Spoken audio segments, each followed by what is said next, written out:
제발 대표님, 이번 투자만 없으면 저희 매는 내일 당장 무도입니다. 이제 서쟁이 아니라 세계나 서 대표입니다. 제발 대표님. 자신을 버린 전 남편이 무릎 꿇는 순간 그녀는 차갑게 미소 지으며 말했습니다.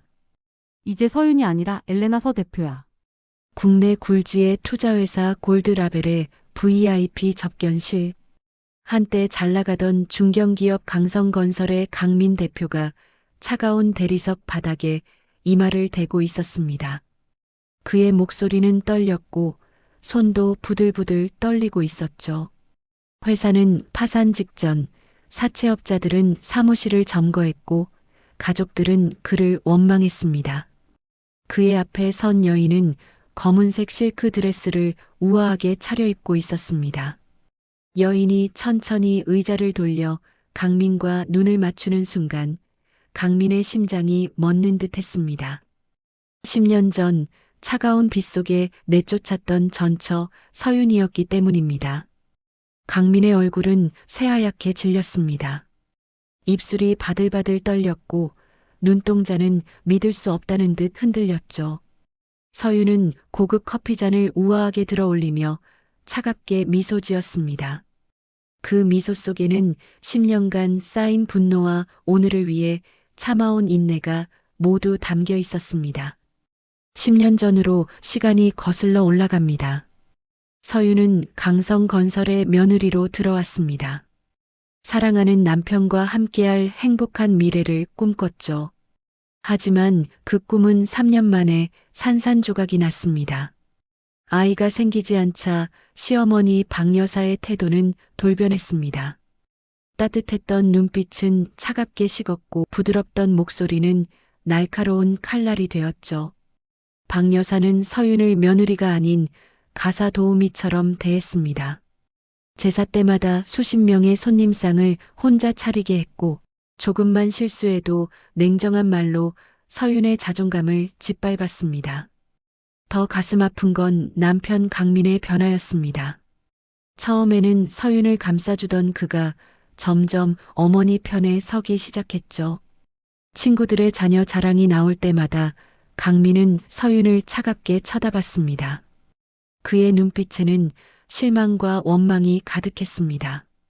어느 초겨울 밤 장대비가 쏟아지는 날이었습니다. 강민은 이혼 서류 한 장과 100만 원이 든 봉투를 서윤 앞에 던졌습니다.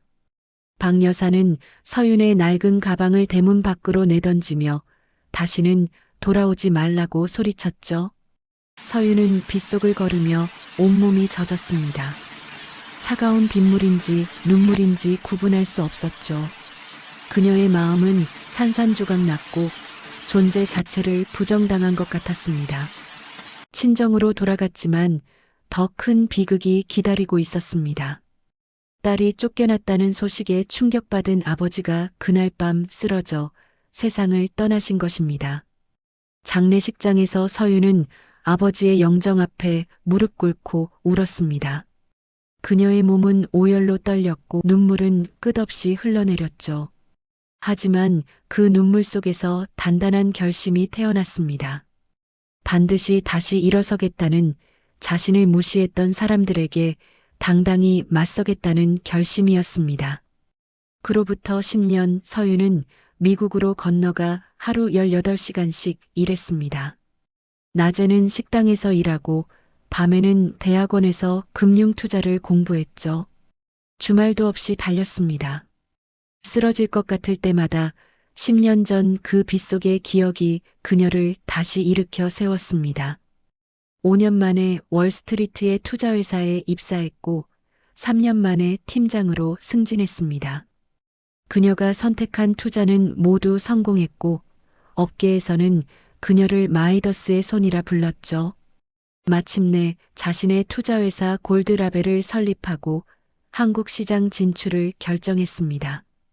한편 강민의 삶은 내리막길을 걸었습니다. 박 여사가 골라준 부유한 집안의 딸과 재혼했지만 신기하게도 여전히 아이는 생기지 않았습니다. 재혼한 아내는 사치와 낭비로 회사 자금을 탕진했고 무리하게 추진한 신도시 사업이 무산되면서 강성건설은 파산 위기에 몰렸습니다. 은행들은 대출을 거절했고 사채업자들이 사무실을 점거했습니다. 직원들은 월급을 받지 못해 하나둘 떠났고 박 여사는 매일 강민을 원망했죠. 그때 업계에 소문이 돌았습니다.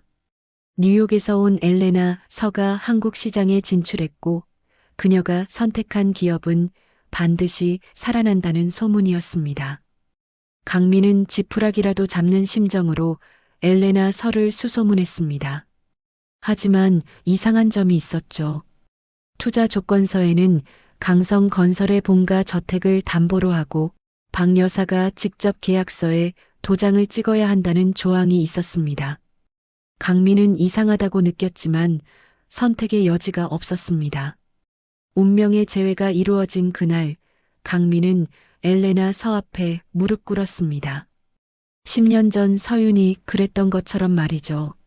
하지만 그는 눈앞의 여인이 누구인지 전혀 몰랐습니다.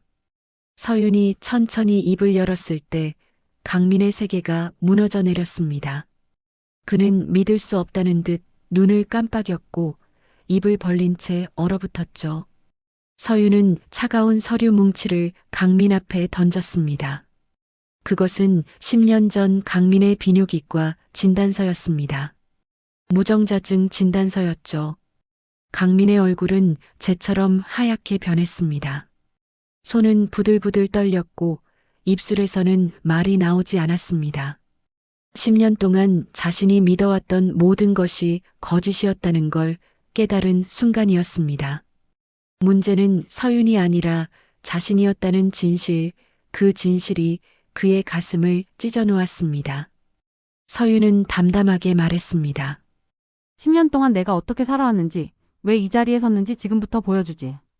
그녀의 목소리는 떨리지 않았습니다. 이미 수없이 연습했고 이 순간을 위해 자신을 단련해왔으니까요.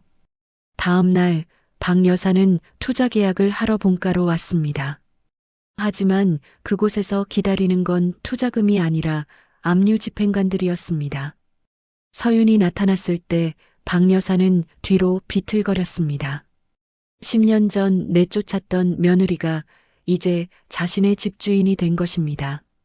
서윤은 10년 전 자신이 당했던 것처럼 박 여사의 명품 가방들을 마당 밖으로 정리했습니다. 하지만 폭력적 복수가 아니었습니다. 법적 절차에 따라 당당하게 정의롭게 이루어진 일이었죠. 강민은 횡령 혐의로 조사를 받았고 박 여사는 본가를 떠나야 했습니다. 강성건설은 골드라벨에 합병되었고 서윤은 그 자리에 아버지가 평생 꿈꿨던 복지재단을 세웠습니다. 어느 화창한 봄날 서윤은 아버지의 묘소를 찾았습니다. 그녀는 아버지 앞에 무릎 꿇고 조용히 말했습니다. 이제 다 끝났다고, 자신은 정말 행복하다고요. 그녀의 얼굴에는 더 이상 과거의 그늘이 없었습니다. 대신 스스로의 힘으로 일궈낸 당당함과 평온함이 빛나고 있었죠. 인생은 때로 우리를 밑바닥까지 밀어넣습니다. 하지만 그 밑바닥은 다시 튀어오를 수 있는 가장 단단한 발판이 되기도 합니다. 서윤이 보여준 것은 복수가 아니었습니다. 자신을 무시했던 사람들에게 보여줄 수 있는 가장 완벽한 대답, 바로 그들보다 훨씬 더 행복하고 성공적인 삶을 사는 것이었습니다.